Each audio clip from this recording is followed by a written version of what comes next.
Mithu tutorial home চ্যানেলে তোমাদের সবাইকে আরও একবার স্বাগতম।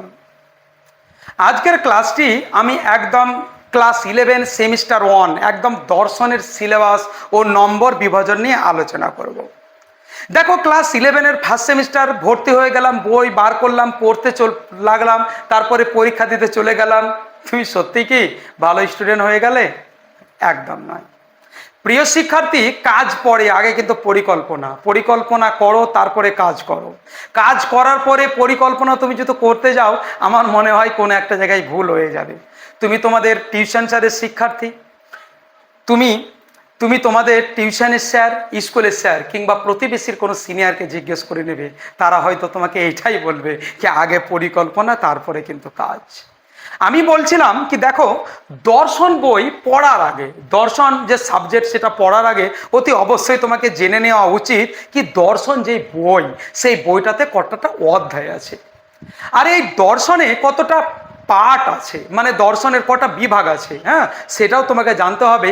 আর কোন কোন অধ্যায়ে কত নাম্বার আছে, যেটাকে আমরা বলি সিলেবাস ও নম্বর বিভাজন, যাকে ইংরেজিতে আমরা বলি প্যাটার্ন বা সিলেবাস। আজকের ক্লাসে আমি দর্শনের সেই নম্বর বিভাজন ও সিলেবাস নিয়ে আলোচনা করব। তোমরা ভিডিওটি একদম স্কিপ করবে না, একদম সিলেবাসটা দেখো, তাহলে বুঝতে পারবে কোন অধ্যায়ে কত নাম্বার আর কি কি অধ্যায় তোমাদের ফার্স্ট সেমিস্টারে আসে, যেগুলো পড়লে হ্যাঁ তোমরা অতি অবশ্যই ভালো একটা রেজাল্ট নিয়ে যেতে পারবে। তাহলে সিলেবাসটা তোমাদের আমি এক ঝলক একটু দেখিয়ে দিই। দেখো, সিলেবাসটা মোটামুটি একবার যদি একটু দেখে নাও, তাহলে পড়ার প্রতি একটু আকৃষ্টতা তোমাদের বাড়বে এবং একটা পরিকল্পনা মাফিক নিজেকে তৈরি করতে পারবে। তো সর্বপ্রথমে তোমরা দেখতে পাচ্ছ এখানে লেখা আছে ইউনিটের একটা ঘর, তারপরে টপিক এবং সবশেষে মার্কস। তোমরা ফার্স্ট সেমিস্টারে এবার যারা 11-এ আছো, দর্শনের ক্ষেত্রে অতি অবশ্যই একটা বিষয় বারবার বলছি তোমরা মাথায় রাখবে, সেটা হলো তোমাদের দুটো ইউনিট থাকবে। একটা হলো ইউনিট 1 তোমরা দেখতে পাচ্ছ, এবং তার আরেকটা নিচে দেখতে পাচ্ছ ইউনিট 2। আমরা প্রথমে আলোচনা করব ইউনিট 1 নিয়ে। ইউনিট 1-এ তোমরা দেখতে পাচ্ছ এখানে লেখা আছে ইন্ট্রোডাকশন টু ইন্ডিয়ান ফিলোজফি, যার বাংলা মানে হলো ভারতীয় দর্শন। এই ভারতীয় দর্শনের আন্ডারে যে প্রথম টপিকটি আছে, মানে অধ্যায়, এখানে তোমরা কি শিখবে। দেখো, দর্শন শব্দের অর্থ, মানে দর্শন কাকে বলে, ঠিক আছে? তো দর্শনের উৎপত্তি কি, কোথা থেকে, দর্শন শব্দটি কিভাবে, মানে কোন শব্দের সঙ্গে সমন্বয়যুক্ত, বা দর্শন শব্দটির ধাতুগত অর্থ কি, এই দর্শন আমরা কেন পড়বো, এই যাবতীয় প্রশ্নের আমরা আলোচনা পাবো একদম প্রথম অধ্যায়। আর এর জন্য আমাদের নাম্বার থাকছে, দেখতে পাচ্ছ, মাত্র দুটো এমসিকিউ থাকবে। প্রতিটা কোশ্চেনের নাম, মানে প্রাপ্ত নাম্বার থাকবে 1 নাম্বার, বরাদ্দ নাম্বার। হয়ে গেল, তাহলে প্রথম অধ্যায়ে তোমরা 2 নাম্বার পেয়ে যাচ্ছ। ভারতীয় দর্শন মানে ওই ইন্ডিয়ান ফিলোজফি থেকে দ্বিতীয় আর একটা টপিক, সেটা হলো ভারতীয় দর্শন সম্প্রদায়গুলির শ্রেণী বিভাগ। সত্য কথা বলতে গেলে ভারতীয় দর্শনের প্রধান শ্রেণী হলো দুটো, একটা হলো আস্তিক, একটা হলো নাস্তিক। আস্তিক হলো 6টা আর নাস্তিক হলো 3টে, টোটাল সম্প্রদায় হলো তোমার 9টা। সেই সম্প্রদায়গুলো নিয়ে আলোচনা করা হয়েছে দ্বিতীয় অধ্যায়ে। আজকের এই ক্লাসে তোমাদের আমি শুধু একদম সিলেবাস, মানে কি কি শিখবে এই ফার্স্ট সেমিস্টারে, সেগুলো বলবো। তারপরে কিন্তু তোমরা ধারাবাহিকভাবে এক একটা টপিক বিস্তারিত আলোচনা এবং সঙ্গে এমসিকিউ এবং অ্যান্সারগুলোও তোমরা পেয়ে যাবে। তো দ্বিতীয় যে টপিকটা, মানে ভারতীয় দর্শন সম্প্রদায়গুলির শ্রেণী বিভাগ, সংক্ষেপে এটার জন্য থাকছে তোমাদের 3 নাম্বার, মানে 3টে এমসিকিউ। ভারতীয় দর্শনে 3 নাম্বার টপিক জ্ঞান লাভের 6টি পদ্ধতি, প্রমাণ সম্পর্কে ভারতীয় তত্ত্ব সমূহ। এই যে অধ্যায় 3য় নাম্বার, মানে জ্ঞান লাভের 6টি পদ্ধতি, সেটা হলো তোমার প্রত্যক্ষ, অনুমান, শব্দ, উপমান, অর্থাপত্তি, হ্যাঁ, ইত্যাদি। এখান থেকে এই শব্দগুলো তোমরা বুঝতে পারবে, এই প্রমাণ সম্পর্কে বুঝতে পারবে যখন টপিকে তোমরা যাবে। এখান থেকে থাকছে তোমার 3 নাম্বার। চলে আসবো এবার আমরা 4 নাম্বার অধ্যায়, 4 ভাগ কর্তৃক অনুমান, প্রমাণ, খণ্ডন।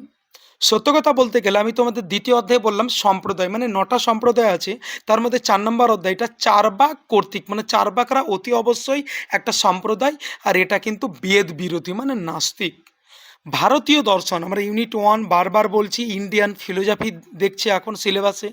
ভারতীয় দর্শনের 9টা সম্প্রদায়ের মধ্যে একটা সম্প্রদায় হলো 4 ভাগ, যারা প্রকৃতপক্ষেই কিন্তু একদম নাস্তিক, যারা একটাই প্রমাণ স্বীকার করে, সেটা হলো প্রত্যক্ষ, অনুমানকে তারা মানে না। তার মানে অধ্যায়টার নাম হলো চার্বাক কর্তৃক অনুমান প্রমাণ খণ্ডন।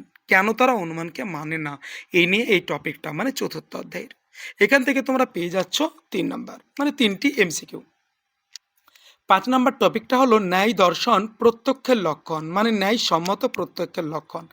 এই যে তোমাদের দ্বিতীয় অধ্যায়টা আমি বারবার বলছি সম্প্রদায়, এই সম্প্রদায়ের মধ্যে ন্যায় একটা আছে, এটা হলো আস্তিক, মানে বেদকে মানে এরা।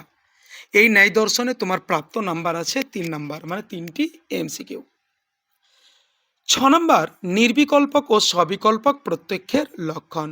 দেখো, চার্বাক দর্শন প্রত্যক্ষকেই প্রমাণ বলে স্বীকার করেছেন। শুধু চার্বাক কেন, ন্যায় দর্শনও প্রত্যক্ষকে স্বীকার করেছেন, কিন্তু প্রত্যক্ষকেই একমাত্র নয়, আরও অন্যান্য প্রমাণ তারা স্বীকার করেছেন। অধ্যায়ের ভিতরে তোমরা প্রবেশ করলে বিস্তারিত বুঝে যাবে। একদম ক্লাসগুলো ঠিকঠাক যদি তোমরা পেতে চাও, নতুন হয়ে থাকলে আমি আরও একবার তোমাদের বলবো সাবস্ক্রাইব করে নেবে এবং নতুন বন্ধুদের শেয়ার করে চ্যানেলের পাশে থাকবে।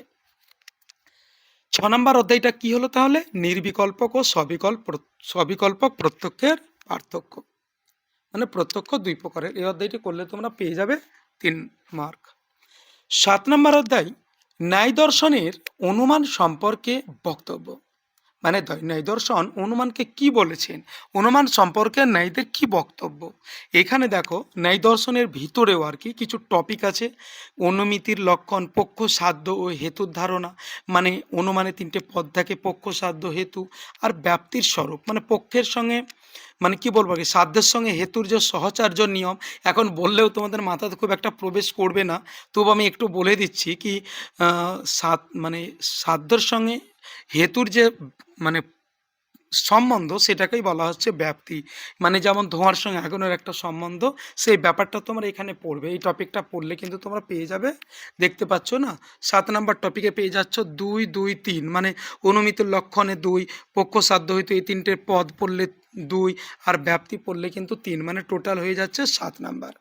তো মোটামুটি ইউনিট 1 মানে ভারতীয় দর্শন, এখান থেকে তোমাদের টোটাল মার্ক যদি ক্যালকুলেশন করি তাহলে দেখতে পাবে কিন্তু 25 নাম্বার, মানে এখান থেকে টোটাল হবে 24 নাম্বার তোমাদের। ইউনিট 1 মানে তোমাদের ফার্স্ট সেমিস্টারে অতি অবশ্যই লিখিত পরীক্ষা হবে 40 নাম্বার, তার মধ্যে তোমরা একদম ইউনিট 1 মানে ভারতীয় দর্শনে 24 নাম্বার পেয়ে যাচ্ছ। এবার আমরা চলে আসব ইউনিট 2তে। চলে আসো ইউনিট 2। ইউনিট 2 তোমরা দেখতে পাচ্ছ এখানে লেখা আছে ইন্ট্রোডাকশন টু ওয়েস্টার্ন ফিলোসফি, মানে পাশ্চাত্য দর্শন। এখানে মাত্র তোমরা দেখতে পাচ্ছ 2টো টপিক আছে, দ্বিতীয় টপিকেরও আবার সাব টপিক আছে। প্রথম টপিকটার নাম হলো দর্শনের স্বরূপ ও শাখা সমূহ। দেখো, প্রথম অধ্যায়টা মানে ইউনিট 1-এ আমরা পড়ছিলাম দর্শনের অর্থ, এখানেও কিন্তু আমরা দর্শনের অর্থ পড়বো। কেননা দর্শন সাবজেক্টে একই, কিন্তু পাশ্চাত্য দর্শনের দর্শন কি এবং ভারতীয় দর্শনের দর্শন কি, সেই দুটো জিনিস আমাদেরকে কিন্তু জানতে হবে। এখন পাশ্চাত্য দর্শনের স্বরূপ ও শাখা, যেমন অধিবিদ্যা, জ্ঞানবিদ্যা, নীতিবিদ্যা ইত্যাদি ইত্যাদি তুমি পেয়ে যাবে এখানে যখন টপিক আলোচিত হবে। আমি আরও একবার বলছি, বিস্তারিত তোমরা বুঝতে পারবে। এখান থেকে থাকছে 6টি এমসিকিউ। দ্বিতীয় অধ্যায় জ্ঞানের উৎস সমূহ। জ্ঞানের উৎস সম্পর্কিত অ্যাকচুয়ালি 4টে মতবাদ আছে, বুদ্ধিবাদ, অভিজ্ঞতাবাদ, বিচারবাদ এবং সজ্ঞাবাদ। কিন্তু তোমাদের ফার্স্ট সেমিস্টারে মাত্র 2টো মতবাদ আছে। একটা হলো অভিজ্ঞতাবাদ। অভিজ্ঞতাবাদকে নিয়ে অনেক দার্শনিক অনেক কথা বলেছে, কিন্তু তোমাদের ফার্স্ট সেমিস্টারের সিলেবাসে লক, বার্কলে এবং হিউম তোমরা একদম স্ক্রিনের উপরেই দেখতে পাচ্ছ। তো এর জন্য কিন্তু নাম্বার থাকছে 5 নাম্বার, মানে টপিকটার নাম হলো জ্ঞানের উৎস, দ্বিতীয় অধ্যায়, কিন্তু তুমি জ্ঞানের উৎসতে 4টি মতবাদ আছে, কিন্তু তুমি শুধু অভিজ্ঞতাবাদ পড়বে আর এই 3জন দার্শনিকের নাম। আর দ্বিতীয় আর একটা মতবাদ 4টের মধ্যে, সেটা হলো বুদ্ধিবাদ। কিন্তু বুদ্ধিবাদকে নিয়ে আরও অনেক হিউজ দার্শনিক আছে, তার মধ্যে তুমি দেকার্ত, স্পিনোজা এবং লাইবনিজটাই পড়ে নেবে। এদের মতবাদ, এরা কি বলেছেন বুদ্ধিবাদ কিংবা অভিজ্ঞতাবাদ সম্পর্কে, 5 নাম্বার। তাহলে ইউনিট 2 থেকে কত হচ্ছে তোমার 6, 5, 5, তাহলে টোটাল হয়ে যাচ্ছে 16 নাম্বার। তাহলে 16 আর 24-এ কত হয়ে যাচ্ছে 40 নাম্বার, তাহলে টোটাল হচ্ছে তোমার 40 নাম্বার। তাহলে তুমি যদি ফার্স্ট সেমিস্টারটা করে যাও তাহলে টোটাল কিন্তু 40 নাম্বার হয়ে যাবে। তোমরা অতি অবশ্যই ফার্স্ট সেমিস্টারটা একটু ভালো করে পড়ো, তাহলে আগামীতে সেকেন্ড এবং থার্ড সেমিস্টারটা তোমাদের কাছে খুব একটা ভালো হবে। আমি চাই তোমরা ভালো করে পড়ো, ভালো একটা রেজাল্ট করো। আর একটা কথা মোটেই কমেন্ট করতে ভুলবে না কি তোমরা 40-এর মধ্যে ফার্স্ট সেমিস্টারে কে কত পেতে চাও, কার কত ইচ্ছা। তোমাদের ইচ্ছার ওপরে কিন্তু আমাদের অনুপ্রেরণা জন্মাবে কি তোমাদের ক্লাসটা আমি কিভাবে করাবো। তো মোটামুটি ক্লাসটা আমাদের এতটাই ছিল। সিলেবাসটা পেয়ে যারা একটু উপকৃত হবে প্লিজ নতুন হয়ে থাকলে চ্যানেলটিকে সাবস্ক্রাইব করে নেবে এবং নতুন বন্ধুদের শেয়ার করে চ্যানেলের পাশে থাকবে।